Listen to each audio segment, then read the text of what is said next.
ya kalau seandainya mamaku nonton juga sekarang ya kan, ya aku lebih banyak bohong ya gitu. Karena mau kemana misalnya gitu, ini ada kerja kelompok padahal aku nyanyi gitu, terus ini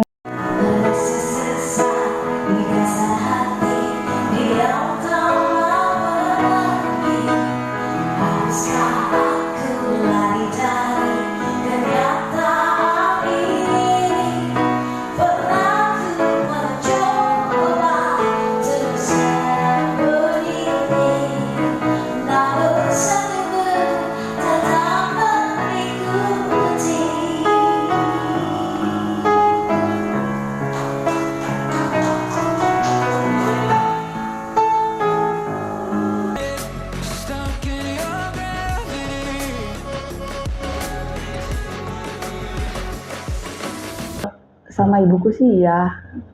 Nah itu dia makanya begitu mulai masuk ke SMA ya kan, sempet sih memang bapak itu melarang gitu loh. Karena apa tuh? Ngapain sih gitu loh, gituan gitu loh. Buat beliau sih itu kayaknya nggak penting deh. Untuk kamu tuh sekarang yang penting sekolah gitu, kayak gitu.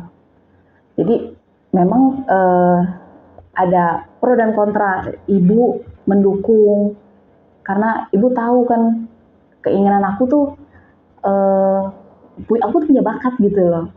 Aku punya bakat, selain aku nyanyi juga aku bisa acting pada waktu itu. Cuman memang bapak tuh nggak begitu menyetujui gitu. Tapi tidak menyetujui, tapi kita masih tetap bisa jalan, kita masih tetap bisa pergi gitu. Artinya apa sih gitu, tapi ya jalan-jalan aja gitu, nggak dilarang-larang banget. Dan dari SMP itu aku udah bisa cari duit. Bisa cari, ya pasti ada penghasilannya dong kalau ikut kuliah. Itu yang mungkin sebagai pertimbangan juga kali ya, apa gimana gitu. Ya lumayan aja sih. Ya lumayan sih. SMP awalnya tuh ada ya guru yang memang suaminya pemain musik. Pemain musik, dan aku dikenalin kan. Nah, aku ke rumahnya nih. Pada waktu itu sih cuman bantuin dia buat inginin soal gitu loh. Koreksi soal guru gitu kan. Tapi karena suaminya itu bisa main musik, jadi aku nyanyi gitu. Aku nyanyi di situ, nyanyi.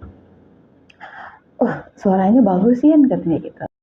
Nanti kapan-kapan ikut om kalau ada acara katanya. Ya udah.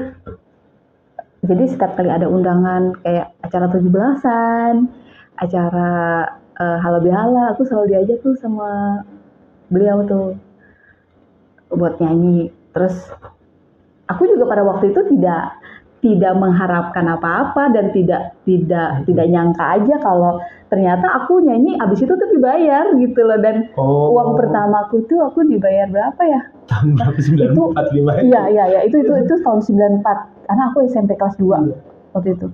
Itu 94 bayaran pertama gitu 15.000 kalau nggak salah. Iya, paling sekitar segitu. 15.000 aja tuh, itu udah seneng loh gitu. Udah seneng ya. Wah, itu udah duit ya gitu kan. Bingung aja, sempet bingung. Om, kenapa kok dikasih duit? Iya kan jadi udah nyanyi katanya. Oh gitu. Terus makin situ makin sering gitu kan. Dari 15.000 nambah jadi 25, jadi terus aja gitu kan ya. Ngikutin apa jam terbang gitu kan. Betul. Nah begitu masuk SMA tuh emang sih karena jadwal aku nyanyi itu kebanyakan malam kan. Karena kan siang aku harus sekolah gitu. Malam aku ada nyanyi, ya termalam nyanyi nih gitu. Di sini. Nah udah tuh Pak itu Bu mau nyanyi gitu kan, ada acara nih nyanyi di sini. Oh gitu. Ya sebenarnya sih senang dan tidak senang ya gitu. Udah tuh ikut nyanyi gitu kan.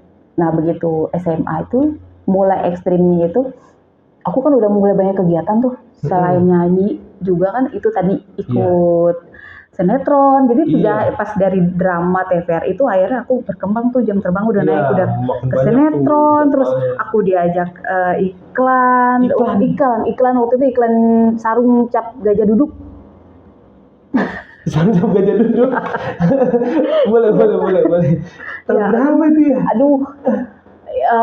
Tapi masih jadi anak-anak lah itu waktu Iya, itu. Bukan ya. orang tuanya lah. Masih syuting jadi anak-anak. Rame-ramean kan ya, syuting gitu. tuh di lapangan tuh seharian gitu kan. Ada berapa hari gitu. Ada berapa hari aku harus datangin ke lokasi itu untuk syuting. Ternyata cuman syuting sarung doang ya, itu memakan waktu bisa berapa hari loh itu. Aduh, ya ampun, bener-bener ya. Tapi ya seneng sih, karena kan emang kita seneng.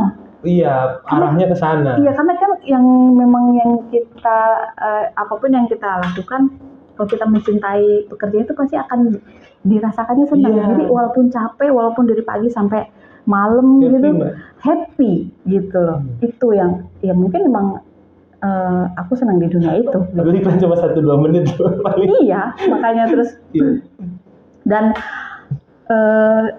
dan syutingnya juga namanya kita ramean ya, itu kan tidak kelihatan satu-satu kan, karena kita bukan bintangnya. Betul. Gitu kan. Udah ikut itu, terus ikut sinetron. Ini ada syuting nih gitu di daerah Menteng gitu kan, di kafe ini. Ikut waktu itu bareng sama Cece Kirani waktu itu kan.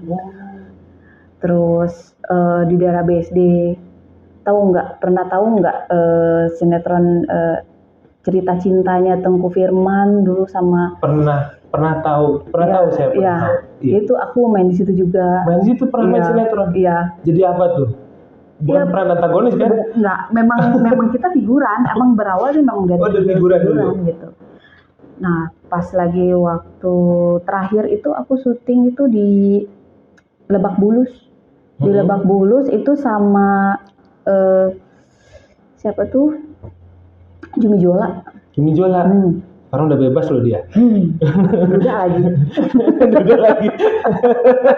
Udah bebas. Saya baru ngeliat beritanya, Jumi Jola udah bebas. Tapi emang bener loh, diganteng loh itu. Karena aku kan memang waktu itu kebetulan di situ aku ada peran gitu. Sama Faifi tau nggak? Iya, Faifi yang gede kemana-mana kan? Iya, seksi banget itu kan. Nah emang kebetulan aku ada peran di situ, itu terakhir aku syuting kalau nggak salah. Itu jadi teman-temannya Faifi. Dan kebetulan memang di situ perannya tuh Faifi-nya itu jadi pelacur gitu loh. Dan ya aku jadi pelacur juga. Tapi kalau dengar cerita dulu ya seru ya gitu ya. Pengalaman ya. Nah, tuh kalau kan nggak diterusin apa gimana sih Teh? Nah itu dia. Nah itu ini mulai konflik-konflik nih kan, konflik kecil di keluarga gitu, karena kan memang pertama juga kan bapak itu memang tidak begitu suka dengan itu, karena sebenarnya sih bukannya tidak suka, bapak itu khawatir aku di jalan, khawatir kehidupan artis, kan tahu sendiri ya kan, ya banyak kan tanda kutip ya, artis-artis itu kalau pada zaman dulu tuh kalau mau jadi artis tuh harus begini dulu, harus menyerahkan keperluanan gitu. Iya, dengar sih cerita itu. Gitu. Nah, itu bapak sebenarnya khawatirnya di situ gitu loh. Dan memang mulai, karena memang kalau udah kayak terjun di dunia itu, pelajaran terganggu. Pasti, Mbak. Banget. Dan terus terang rapot aku SMA tuh merah semua. Yang nilainya bagus tuh yang hitam itu kesenian doang. Karena emang suka di situ. Sisanya merah. Nah, makanya itu bapak komplain gitu loh. Bapak tuh komplain. Nah, merah begini kan gitu. Jadi apaan gitu kan. Pada waktu itu kan kita masih sama orang tua ya, kita harus nurut dong. Harus nurut. Aku menjadi apa? Dalam hati kecil aku menjadi artis, Pak. Mau jadi artis. Aku menjadi artis, nggak tahu. Ada yang bisa sukses, ada yang bisa kecimpung di dunia itu juga banyak sih. Cuma kan yang sekarang redup juga banyak juga. Iya, banyak juga. Ya itu dia makanya kata bapak tuh, jadi artis itu tidak bisa membagi waktunya dengan baik ya. pertama membagi waktu, terus juga bukan jadi apa sih namanya tuh penghasilan utama Iya, gitu loh. kalau nggak jelas. Dan begitu lulus SMA aku sempat berhenti nyanyi, aku sempat berhenti semua kegiatan film, syuting, iklan segala macam itu SMA kelas 3. Oh, SMA kelas 3. SMA kelas 3 aku udah mulai berhenti. Memang tidak berhenti banget. Jadi aku diem-diem. Oh, Ya, kalau ada jadi ini panggil nih telepon gitu ya. Ya kalau seandainya mamaku nonton juga sekarang ya kan. Ya aku lebih banyak bohong ya gitu. Karena mau kemana misalnya gitu. Ini ada kerja kelompok, padahal aku nyanyi gitu.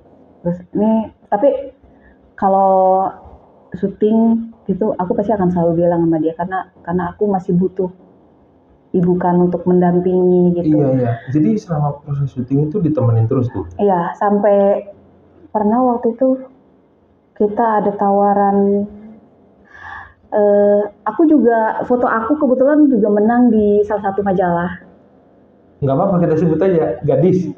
Kawanku waktu itu. Kawanku. Foto aku. Sebentar saya mau nanya.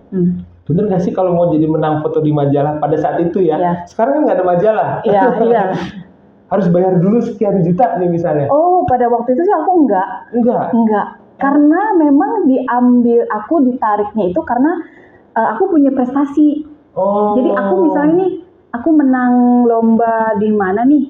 Di Jakarta tuh, pokoknya ibaratnya tingkat nasional lah ya. Gitu. Iya. Nah, dari tempat perlombaan itu banyak wartawan, banyak media-media tabloid gitu. Itu yang foto dan mengundang kita gitu loh. Narik kita. Nah, kebetulan yang di kawan gitu kan aku memang menang lomba fotogenik gitu. Fotogenik. Nah, jadi aku diambil dari situ karena aku yang menang kan. Jadi aku tidak bayar gitu. Justru emang mau terus ditawaran, malah justru ditawaran gitu. Nah, yang tawaran yang nggak aku ambil itu waktu itu ada sesi foto di Hotel HI, tapi harus pakai baju renang. Itu yang nggak aku ambil. Itu aku ikut itu. Tapi nanti pakai bajunya baju berenang ya, gitu deh, gitu. Terus mikir semua. Aku mikir sama ibuku. Ya Bu, pakai baju berenang. Aduh jangan deh katanya gitu. Iya sih. Ya, entah diperkosa lah kalau. Iya. Walaupun orang tua ya. Ya mungkin profesional, cuma kan kalau orang yang nggak biasa masuk ke dunia entertain kayak kaget kayak gitu. Iya, jadi dari lomba nyanyi itu tuh terbuka tuh kemana-mana, ya ke film, ya ke iklan, ya ke foto, itu terbuka itu dengan sendirinya. Karena mungkin gitu. Banyak pencari bakat kali ya pada waktu itu sih memang nggak terlalu kayak sekarang mungkin ya. Kalau sekarang kita mungkin ada banyak embel-embelnya, harus ada syarat gitu ya. Kalau dulu tuh sebenarnya memang prestasi yang diambil gitu. Karena aku memang dari lombanya itu aku terbuka kemana-mana. Dan itu tawaran aja dari mereka gitu. Dan foto yang memang aku nggak ambil gitu. Pada waktu itu buat mungkin Mas Hardi tahu Populer. Majalah Populer. Itu teman saya tahu kayaknya. Majalah dewasa itu. Ada Populer, apalagi majalah. Saya pernah baca itu. Ada juga ya. Iya banyak sih. Dulu juga sempat ada yang majalah Playboy Indonesia juga sempat ada tuh. Nah kalau itu aku nggak tahu. Tapi saya udah kerja waktu itu. Terus akhirnya di demo selesai tutup kayak gitu. Tapi majalah Populer masih ada. Iya masih ada. Nah aku buat majalah Populer waktu itu. Waktu itu pemotretannya di Hotel HI itu. Emang di kolam renang kan emang buat sisi baju. Iya itu masih gadis ya. Orang kan ngeliatnya beda gitu. Iya, tapi itu kan dia. Kita yang anak lugu-lugu gini sama orang tuanya kan Iya, jadi takut ya. makanya mak ibuku, aduh jangan deh, kata ntar kalau bapak tahu gimana gitu kan. Iya. Pasti nggak boleh dong Bisa ya kan. diamuk gitu. Terus Mas, kita nggak ambil ya, maaf banget gitu kan. Oh ya udah, nggak apa-apa kok deh Iya. gitu. Ini hanya tawaran aja katanya gitu. Silakan kalau mau kita terbuka gitu. Karena kan emang namaku udah ada di situ gitu. Namaku udah ada. Terus ya udah, terus nah itu dia mulai berhenti nyanyi karena ya memang namanya kita masih tinggal sama orang tua ya, saya harus menghormati orang tua dan harus patuh gitu. Dan berhenti di situ dan memang sudah tidak terakhir itu. Ibu masih ada ya? Masih, alhamdulillah masih. Bapak, nah itu dia di sini yang kita harus yang belum aku ceritain. Sebenarnya mama sama papa tuh udah pisah. Sudah pisah dari aku umur 2 tahun tuh udah pisah. Dan aku tinggal sama kakaknya mama. Kakaknya mama ini Bude.